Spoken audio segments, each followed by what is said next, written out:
wrote something down because just trying to find the words is hard. But as I sit here trying to sift through my memories and tears to think of what to say for Zach, I realize that the story I have to tell of Zach Martinez is a story of love.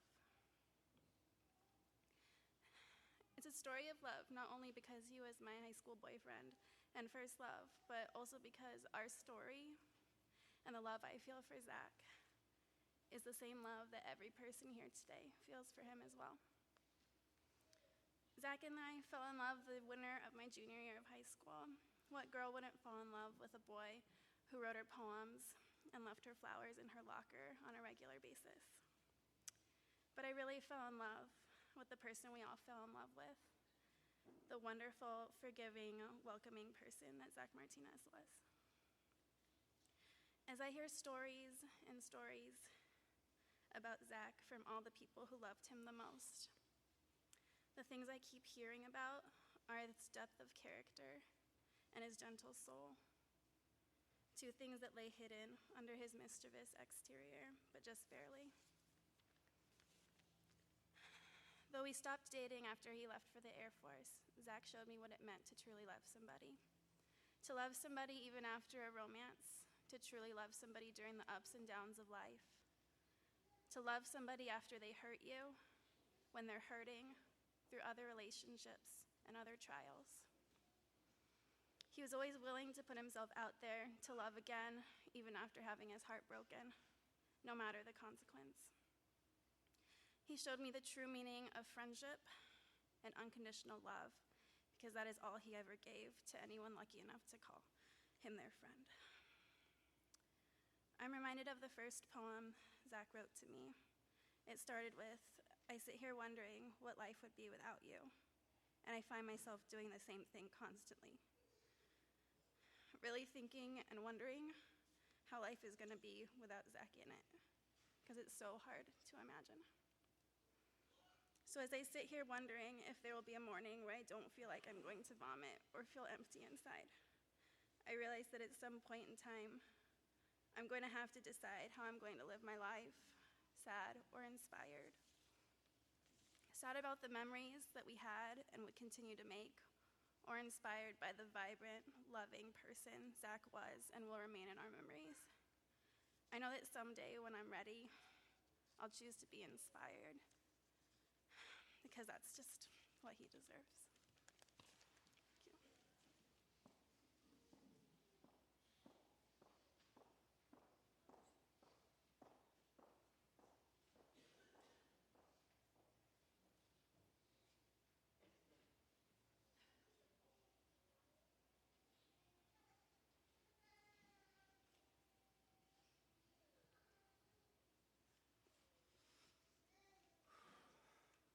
So I'm a little more high-tech than writing it down. I'd just like to thank everyone, first off, just coming here and just seeing everyone that loved and cared about Zach as much as I did. And thank you for coming. Zach's godfather, who of course has a name, but as Randy put it, call him the Godfather, came to Jason and I the other night and asked us if we would be willing to say a few things, and without hesitation, we both said yes. That was an easy answer there.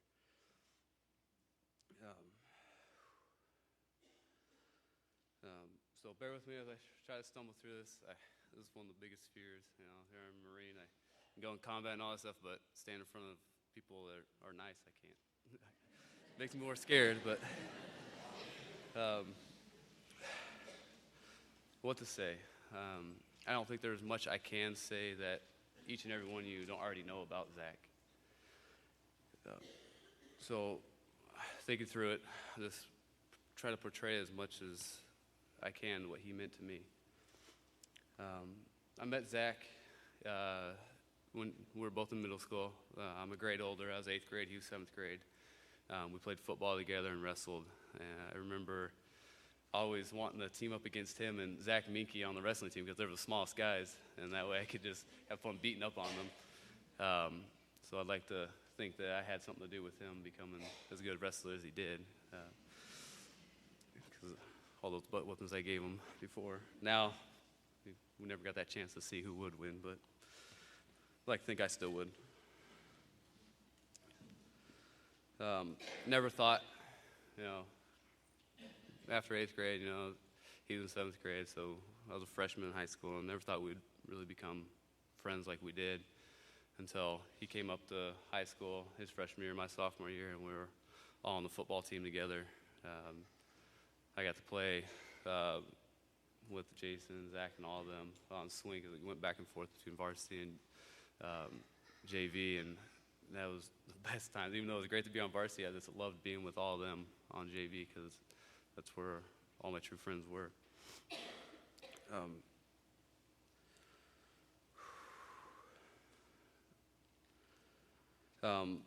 As time progressed, after high school, we both joined the service. He joined the Air Force, I joined the Marines.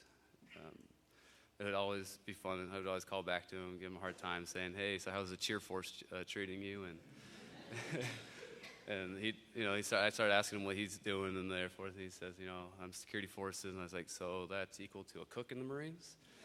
And we get picture crap all the time, but he took it in stride. He'd just laugh it off.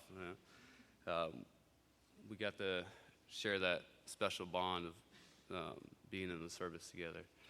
He might not get to see some of the things that he did or anything, but I never even asked him the things that he saw, just because I knew, because I've been there, I've had friends, and we just knew. We just see each other.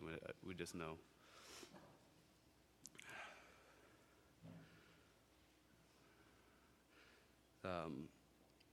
During all these years, growing up with them in high school and everything, we had Jason, Micah, Zach, and myself. We all lived in town, so we're all pretty close to each other. So anytime anything was happening, we could all just go to each other's house. And so many times where he'd say, "Hey, just come on over if I was having problems at home or anything," and he would, most of the time it was just sitting there in his room listening to music, but music I didn't understand at all.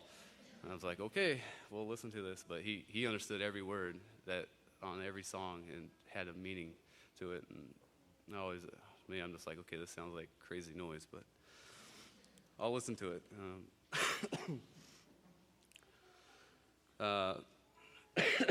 We didn't talk as much as I hoped while he was in the service. We'd talk on the phone. We didn't get to see each other too often, just because our schedules were different. But ever since he's been out, whenever I would come home, most times during Christmas time, he'd always make it a choice to come see me and hang out with me and do something with me. I'd call him up, say, "Hey, what are you doing? Let's go snowboarding." And he's like, "All right," without hesitation, just say, "Okay, let's go." The last time I got to see Zach was at Jason's wedding.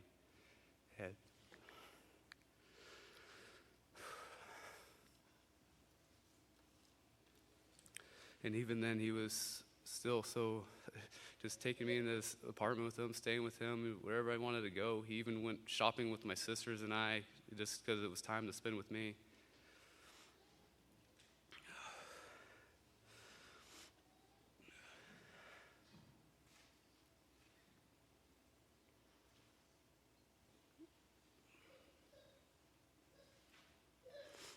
He just was that kind of person to do whatever you wanted to do, because it was just time to spend with you.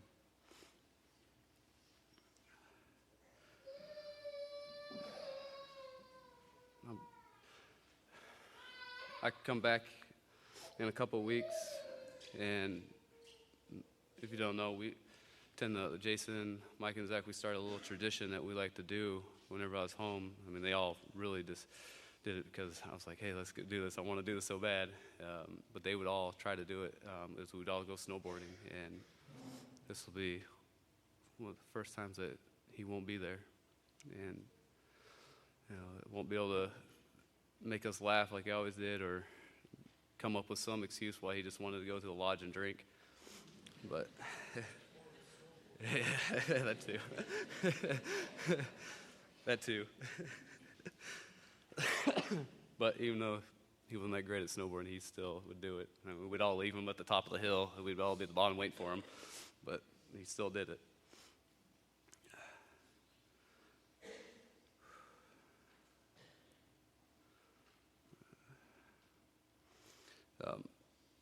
He had many names that he went by. People called him. The main one was Zach. He went by opposing opponents in football, called him number 10, or hey, get that little monkey, because he'd always be juking around them all. And some people call him the Mexican wetback. But I'm truly honored to be able to call him my friend and brother.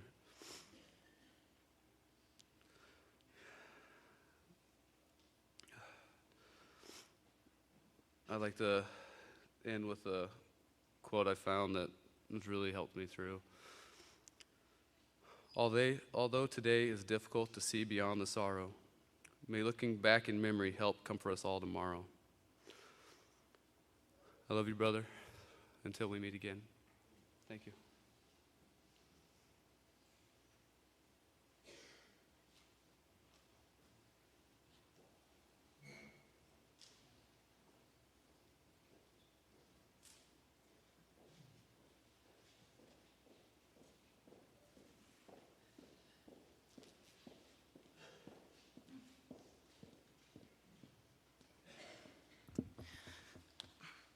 Hi, I'm Nicole, and the Godfather also asked me to speak the other night.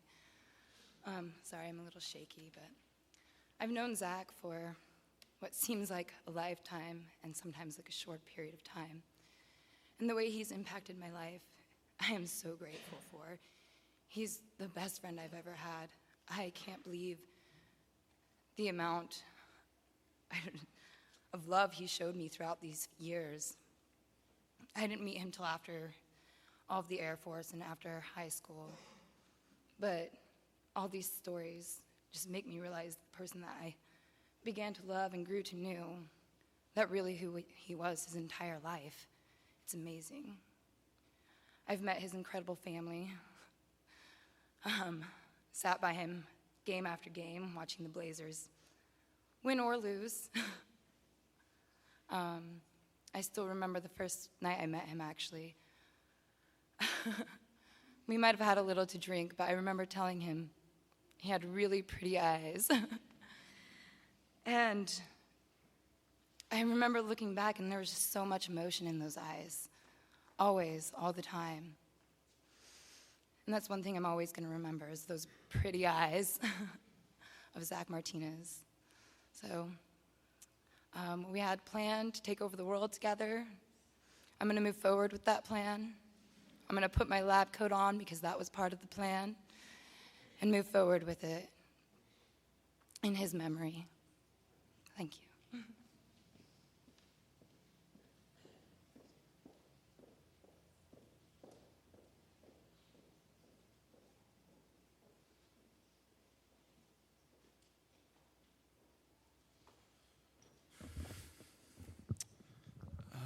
Name is Michael Fling, for those of you who don't know me.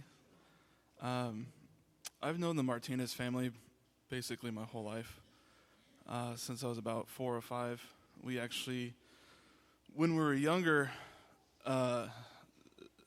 we used to have birthdays at McDonald's, have Happy Meals and play in the pen and throw balls at each other and all that fun stuff. And then you get older from that.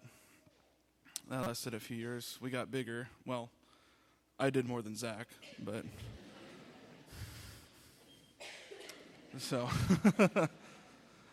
I remember one of the memories I have from that. I think it was when the Martinez, probably the first year or so that they were in La Center at the house. Their neighborhood was still being developed, so when it rained a lot of the foundations that they're trying to build the houses for were muddy.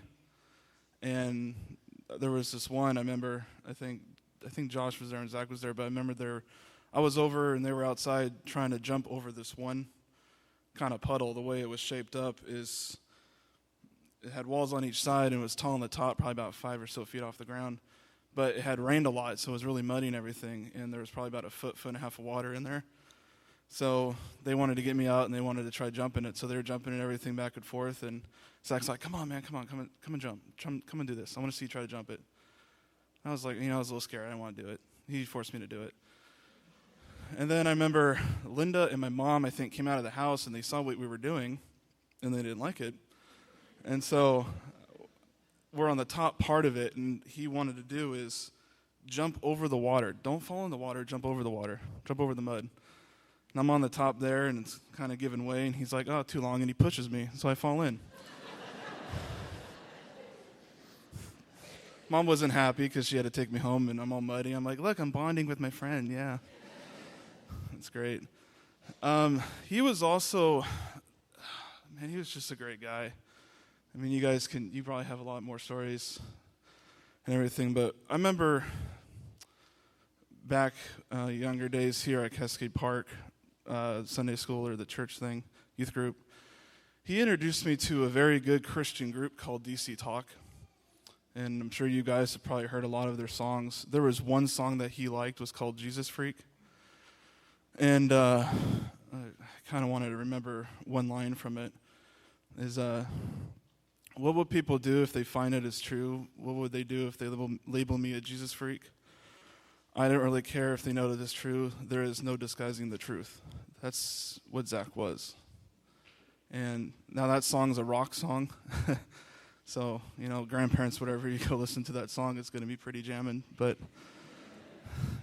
that's the thing. And I personally believe in those words from Jesus Freak because I believe when Christ comes back and takes us all and we can see Zach again, I don't think it's going to be a quiet time. I think it's going to be a rocking time when God comes back. And I know that it's sad right now that we've lost him. But what we should all understand and all should feel in our hearts that our lives are only temporary. We've only temporarily lost Zach. We will see him again. So I just want to say on behalf of the family, for you guys being here, and I love Zach very much. He was like a brother, so it's kind of like losing a brother. I've known him 20 plus years, so thank you.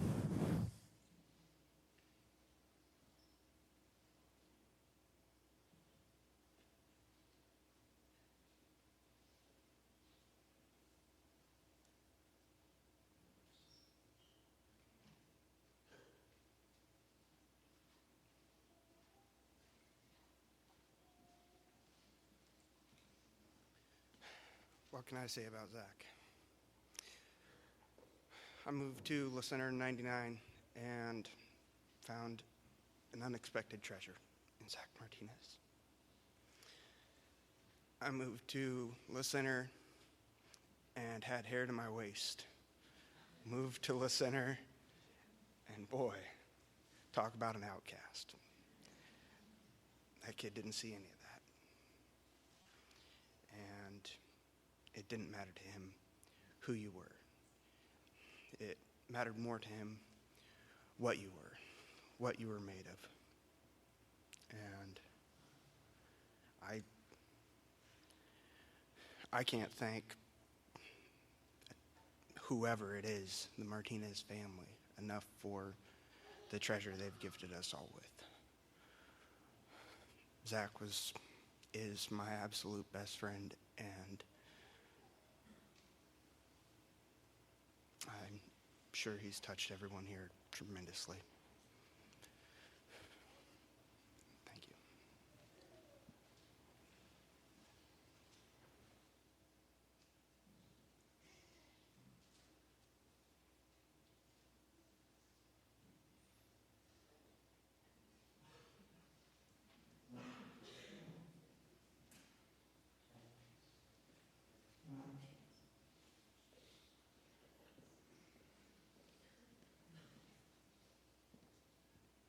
Hello. For anyone who doesn't know me, I'm David Cantwell. Some of you taught me, some of you coached me, and some of you may have seen me around on leave and stuff like that. Me and Zach met, when did I go to high school? Was it 2000? Yeah. Yeah, he was my first high school friend. Not my first friend, first high school friend. I remember he came over and for those of you that know my father, he can be a very, very intimidating man from across the street, 6 houses down, you know. I don't know, he's just scary. But Zach worked up the courage to come over to my house and knock on the door. And knowing that the mischief that would get into as a child, as any other child, my dad being a cop, you know, he had the twig and berries to walk up to the front door and knock on it.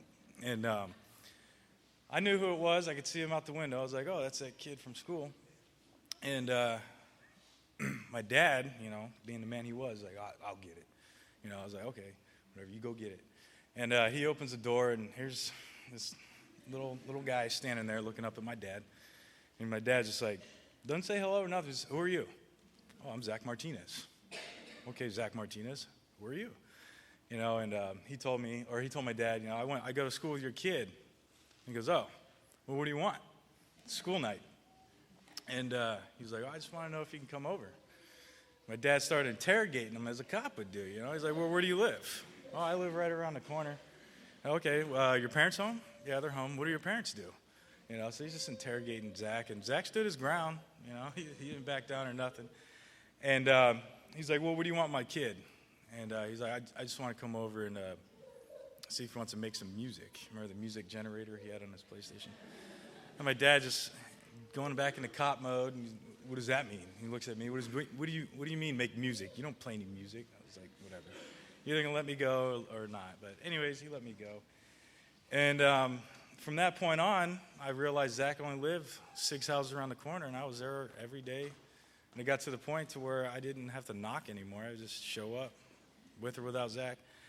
And we got into our video games pretty hardcore. There's this one game that sticks in my head to where we had to beat it within a certain amount of time. And I wasn't allowed to go over on school nights. So what I would do is get up 2 hours early from being to school, go over to the Martinez family, get an hour of game time in, and then ride to school with their mom.